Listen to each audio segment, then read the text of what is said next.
Welcome back friends. In the marathon class 4 VLW और FAA के GK portion पे हमने मैराथन क्लासेस स्टार्ट की हुई है। ये हमारा पार्ट 4 था। आइए स्टार्ट करते हैं। तो first question here is who build Jhelum valley road and completed Banihal cart road. Jhelum valley road और बनिहाल कार्ट रोड जो है वो किसने बनाई थी? तो यहाँ पर आपको बता दूं बनिहाल कार्ट रोड 1922 में कंप्लीट की गई थी महाराजा प्रताप सिंह के द्वारा। ओके, तो यहाँ पर एक्सप्लेनेशन हम लाते हैं साथ में, इसलिए सेशन इम्पॉर्टेंट होता है। डोगरा रूल अगर हम बात करें 1846 से लेकर 1957 तक रहा है। गुलाब सिंह पहले महाराजा रहे हैं जम्मू एंड कश्मीर के। Foundation of Jammu and Kashmir state जो है इनके दौरान में हुई। इन्होंने 75 लाख का ख़रीदा था अंग्रेज़ों से। बाउंड्रीज़ को डिमार्केट भी किया गया। रिया ऑर्गेनाइज्ड रेवेन्यू सिस्टम किया गया। पुलिस एडमिनिस्ट्रेशन बना। शॉल इंडस्ट्री स्टार्ट की गई। कुछ इंपॉर्टेंट इवेंट जो गुलाब सिंह के दौरान में हुए। गुलाब सिंह ने जम्मू एंड कश्मीर को डिवाइड किया 3 प्रोविंसेस के अंदर, जम्मू कश्मीर और लद्दाख। और धर्म ट्रस्ट जो है ये इन्होंने ही फाउंड किया था गुलाब सिंह ने। न्यू टाउन एट पुरमंडल भी इन्होंने ही बनाया था। कुछ इंपॉर्टेंट इवेंट्स गुलाब सिंह के द्वारा जो स्टार्ट किए गए। Reform begar system, force labour जो है को रिफॉर्म किया था इन्होंने। राशनिंग सिस्टम जो है सिटीज़ में शुरू किया था। ये कुछ इंपॉर्टेंट पॉइंट्स है। रणबीर सिंह की बात करें, गुलाब सिंह की बात करें, ये गुलाब सिंह की डेट थी 1846 से लेकर 1857 तक ये रहे हैं। इनका रूल रहा है। रणबीर सिंह की बात करें 1857 से लेकर 1885 तक जो है टोटल राज 1947 तक रहा है रणबीर सिंह अपना हरी सिंह तक। तो रणबीर सिंह की बात करें 1857 से लेकर 1885 तक के इनका राज रहा है। इसमें कुछ इंपॉर्टेंट इवेंट्स में बात करूंगा। सबसे पहले बात करूँ रावलपिंडी श्रीनगर कार्ट रोड जो है इनके दौरान बनी। रणवीर पैनल कोड तो नाम से पता चल रहा है, ये तो याद करने की खास ज़रूरत नहीं है। अदरवाइज़ अगर हम बात करें टेलीग्राफ और पोस्टल सर्विसेज इंस्टॉल की गई, क्योंकि ये भी इंस्टॉल 1857 के दौर में हुई थी। इसके अलावा अगर हम बात करें रघुनाथ टेम्पल जो है रणबीर सिंह के द्वारा कंस्ट्रक्ट किया गया। और इसके अलावा अगर हम बात करें गिलगिट और हुज़ा जो है ये कैप्चर किया गया इनके द्वारा। फेमाइन भी आया इनके टाइम में। डोनेट उन्होंने 1 लाख रुपए किया था पंजाब यूनिवर्सिटी को सेटअप करने के लिए। सिल्क वाम, जो सिल्क आज के जम्मू कश्मीर में बहुत सिल्क जो सेरीकल्चर बहुत चलता है। सिल्क वाम का जो सीड है सबसे पहले चाइना से इंपोर्ट रणवीर सिंह ने ही करवाया था। प्रताप सिंह की बात करें बैगर सिस्टम को एबॉलिश कर दिया था इन्होंने 1921 में। बनिहाल कार्ट रोड जो है 1922 में बनाई। सियालकोट जम्मू रेलवे लाइन जो है इनाग्रेट 1890 में की। टेलीफोन कनेक्शन जो है स्टार्ट किया गया। कंस्ट्रक्शन ऑफ इरिगेशन कनाल जिसको प्रताप कनाल भी कहते हैं, अपर झेलम कनाल भी बनाया।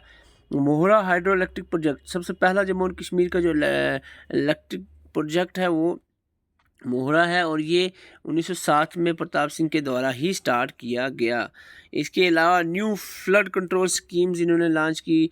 सिल्क फैक्ट्री सेटअप की श्रीनगर में। एस्टेब्लिश इन्होंने एग्रीकल्चर डिपार्टमेंट को किया इम्प्रूव करने के लिए horticulture. Free education primary school तक इन्होंने कर दी। एस्टेब्लिश किया इन्होंने Prince of Wales college, this is very important, Prince of Wales college GGM college जो साइंस कॉलेज जम्मू का है 1907 में इस्टेब्लिश किया गया था महाराजा प्रताप सिंह के द्वारा। और house boat and health care facility जो है इन्होंने इस्टेब्लिश की। ये कुछ इंपॉर्टेंट इवेंट्स जो महाराजा प्रताप सिंह के दौर में हुए। इसके बाद अगर हम बात करें महाराजा हरी सिंह के दौर में क्या क्या हुआ 1925 से लेकर 1948 तक जो है हरी सिंह का राज रहा है। नेफ्यू थे ये प्रताप सिंह के, ये अमर सिंह के बेटे थे। और he was commander in chief of state since 1915 से ये कमांडर इन चीफ रहे हैं जम्मू एंड कश्मीर स्टेट के। वॉलेंट्री एग्जाइल इन्होंने कर लिया था 1947 में। लॉज प्रोहिबिटिंग चाइल्ड मैरिज इन्होंने पास किए और पब्लिक प्लेसेस ओपन कर दी सबके लिए। Past suppression and immoral traffic in women regulation, जो वुमेन ट्रैफिकिंग होती है उसको कंट्रोल किया। इसके अलावा अगर हम इम्पॉर्टेंट बात करें, J&K बैंक, दी जो टिक लगाया हुआ है ये 3 इम्पॉर्टेंट है। J&K बैंक एस्टेब्लिश्ड हुआ 1938 में इनके दौरान। कंस्ट्रक्शन ऑफ हाई कोर्ट जो है 1929 में इनके दौरान। स्टेट सब्जेक्ट जो स्टेटस जो है 1927 में इनके दौरान मिला। Reserve seats for the depress classes, ये कुछ इंपॉर्टेंट इवेंट जो है इनके दौरान हुआ। राज्यसभा भी 1934 में इन्होंने बनाई थी। तो क्वेश्चन 2 पे आ जाते हैं हम। क्वेश्चन 2 है हमारा यहाँ पर, अकॉर्डिंग टू नीलमत पुराना।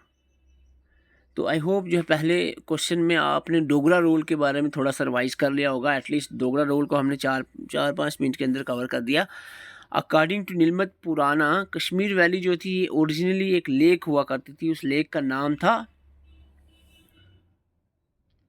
सतीसार। Very good. तो यहाँ पर कश्मीर की हिस्ट्री पे थोड़ा सा कुछ और यहाँ पर डिस्कस कर लेते हैं। सोर्सेज, कहाँ से हिस्ट्री का पता चला। नीलमत पुराना जो नीला ने लिखी थी, earliest known text of Kashmir माना जाता है। और राजतरंगिणी जो कल्हार ने लिखी संस्कृत में ओल्डेस्ट टेक्स्ट, इसको भी माना जाता है, क्योंकि ज़्यादा जो हिस्ट्री है वो राजतरंगिणी से हमें मिलती है। 1148 में जयसिम्हा के दौर में कल्हार ने लिखी थी। मुल्ला अहमद ने इसको पर्शियन में ट्रांसलेट किया था। बहरुल अस्मान उसका नाम रखा था पर्शियन में। किसका नाम? राजतरंगिणी का। ठीक है। गोपी कृष्ण शास्त्री ने हिंदी में इसको ट्रांसलेट किया।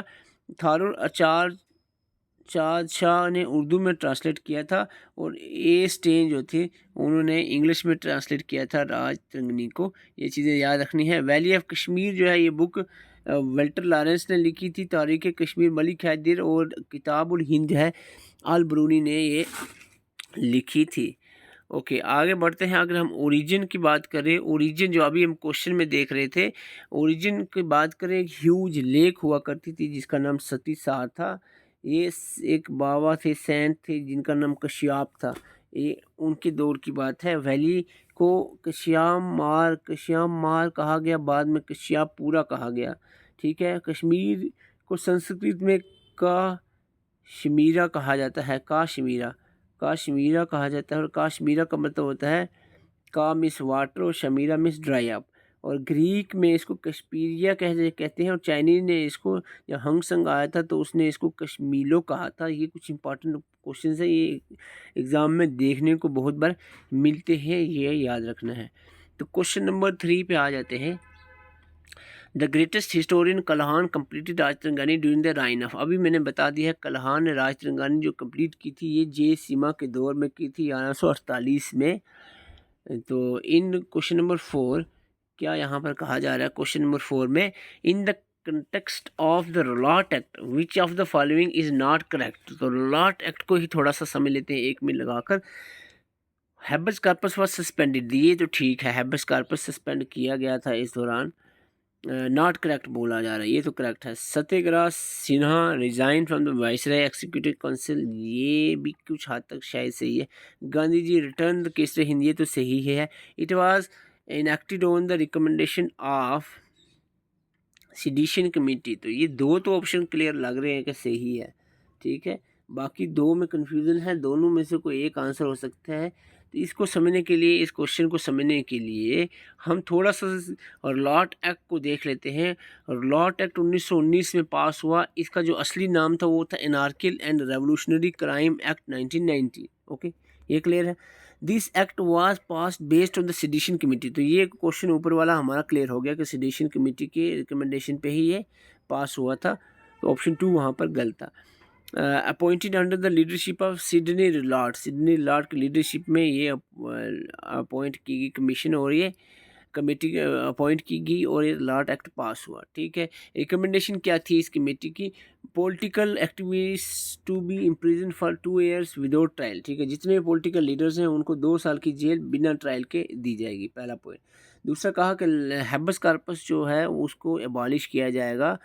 तो अब यानी बिना कोई वजह हुए भी, बिना किसी वारंट के उठा लिया जाएगा किसी को भी, और कोर्ट के आगे पेश करने की भी कोई ज़रूरत नहीं है। Rowlatt act curb the civil liberty को ख़त्म कर दिया था लॉट एक्ट ने। Opinions freedom of speech and assembly was to be curved.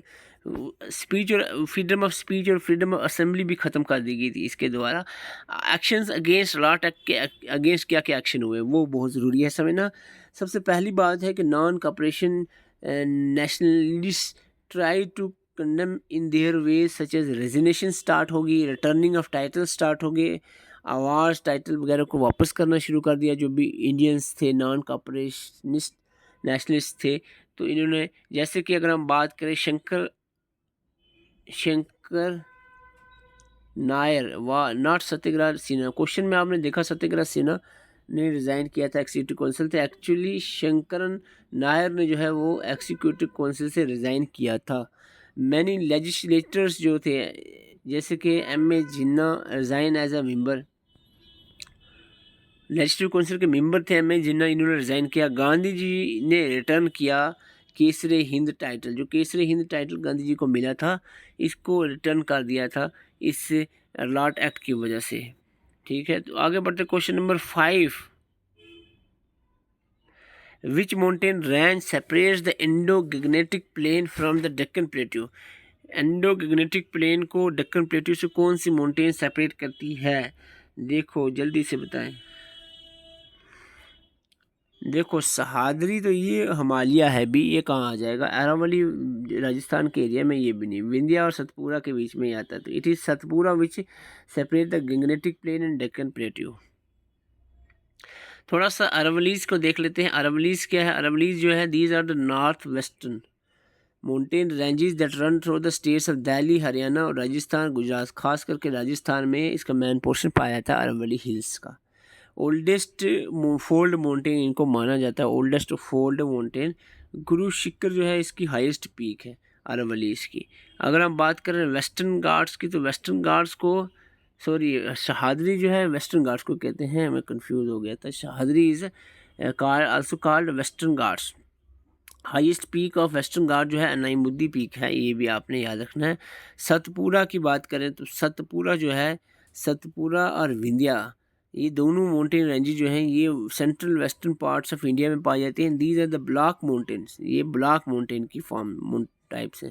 Having form through the cracks in the earth crust. Block mountain आपको पता है क्रैक्स जो अर्थ क्रस्ट में आता है उसकी वजह से बनते हैं। These are ranges rose black, जैसे ब्लॉक जो ऊपर की तरफ एक रोज कर जाते हैं, एक माउंटेन बनती है उसको ब्लॉक माउंटेन कहते हैं। ये डेफिनेशन है इसकी, ज़रूरी नहीं है, इतना याद रखना। सतपुरा विंध्या जो है ये ब्लॉक माउंटेन्स है and earth as known as rift valley at depression. तो इसको रिफ्ट वैली क्या होता है? ये जो माउंटेन बनती है ना इनके बीच में जो वैली बनती है इसको रिफ्ट वैली कहते हैं। और इस रिफ्ट वैली में नर्मदा और तापी, आपको पूछा जाता है which rivers falls through the rift valley, तो नर्मदा एंड तापी रिवर जो है ये रिफ्ट वैली से फ्लो करते हैं। ओके, क्वेश्चन नंबर यहाँ पर 6 है, is very important. Lunar lake is situated in state of, lunar lake जो है ये कहाँ पर है? लूनर लेक जो है ये है महाराष्ट्र में। यस, आई थिंक यस, फिर भी चेक कर लेते हैं लूनर लेक कहाँ पर है। लूनर लेक इधर है कहीं पर, तो यहाँ पर है लूनर लेक महाराष्ट्र के अंदर। ओके, थोड़ा सा अगर 2 मिनट अगर और दे देते हो। आप वैसे भी कह रहे थे कि मैराथन तो मैराथन ही है। एक एक लेक्चर में हम इतने चीज़ें कवर कर रहे हैं। डोगरा रूल देखा ऊपर, थोड़ा सा बीच में हिस्ट्री का पोर्शन देखा, अभी हम लेक्स को भी देख रहे हैं। लेक्स इन इंडिया की बात करें तो चिल्का लेक जो है उड़ीसा के अंदर वेरी इंपॉर्टेंट। चिल्का लेक एक लार्जेस्ट ब्रैकिश वाटर लेक है और ये इम्पॉर्टेंट इसलिए भी है कि लार्जेस्ट विंटरिंग ग्राउंड होता है ये माइग्रेटरी बर्ड्स के लिए। कोस्टल लगून इसको कहते हैं।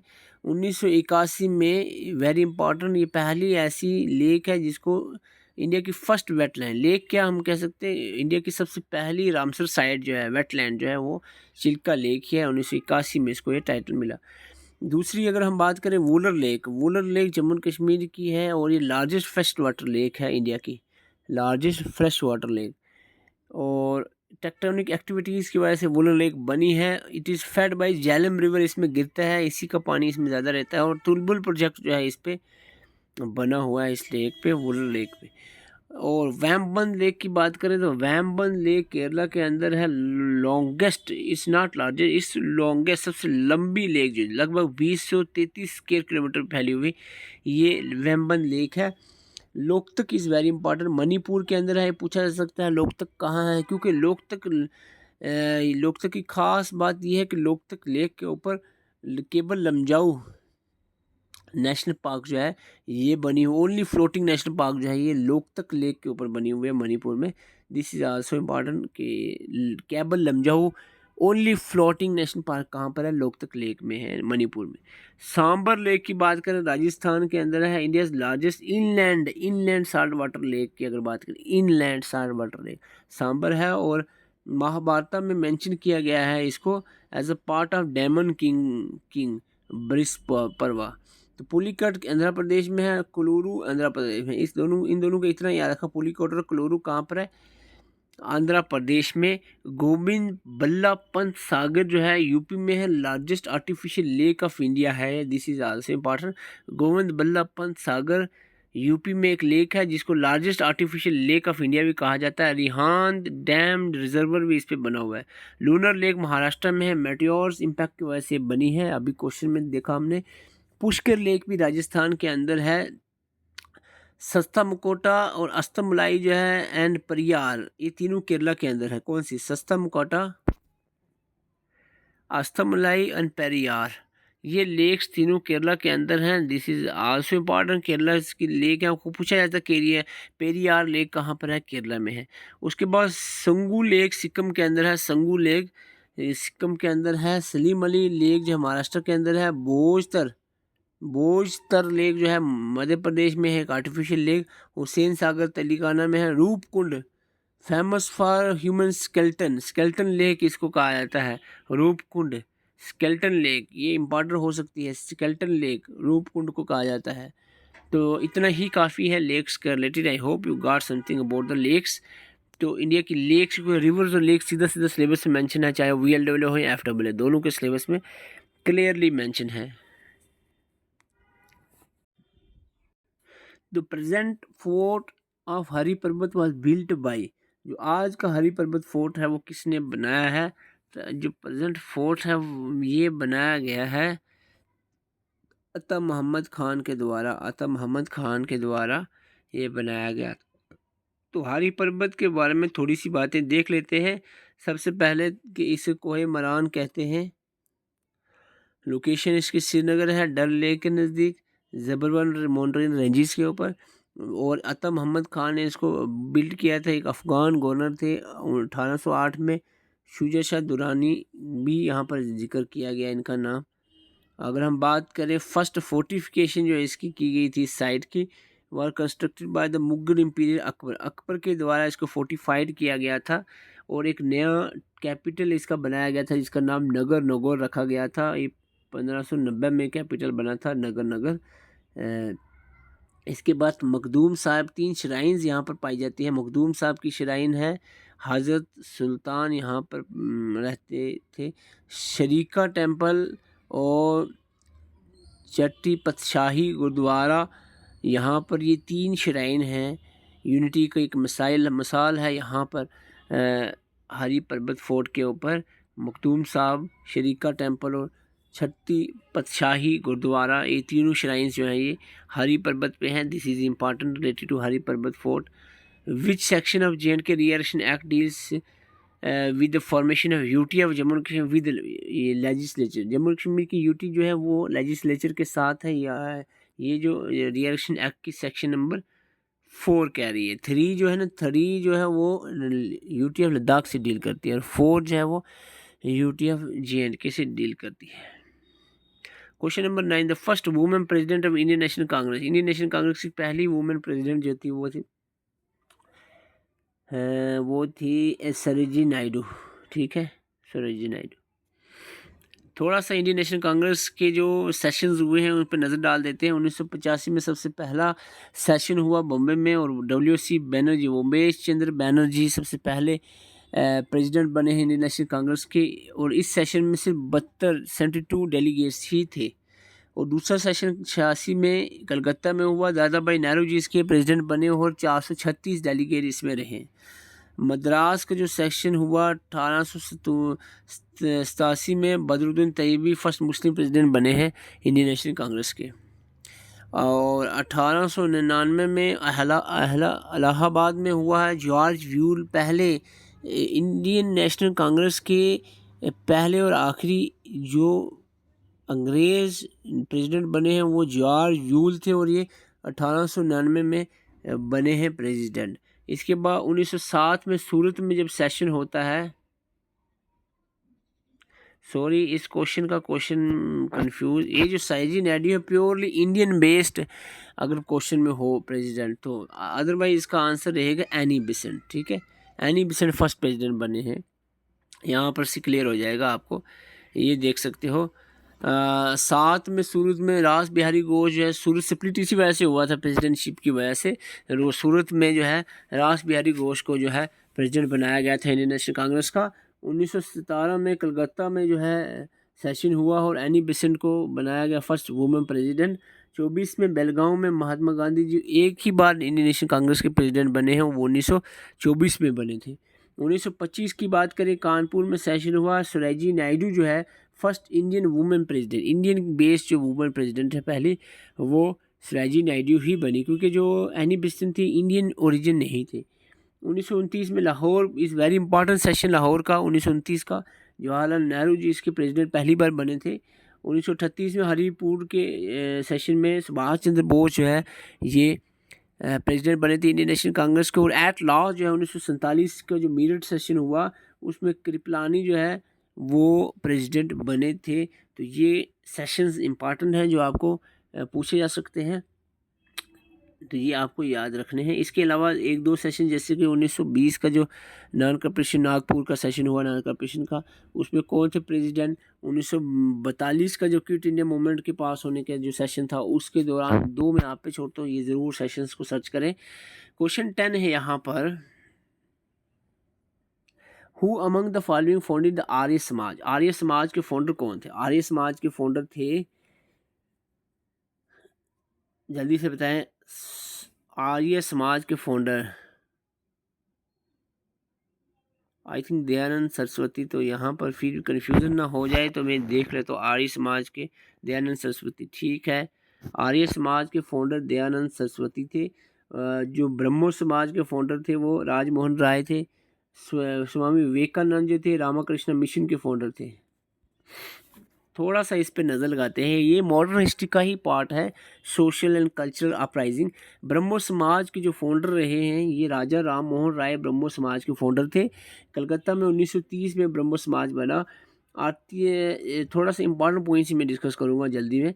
एबोल्यूशन ऑफ सती और विडो रिमैरिज एक्ट पास किया गया इनके द्वारा, राजा राम मोहन राय के द्वारा ब्रह्मो समाज के अंदर।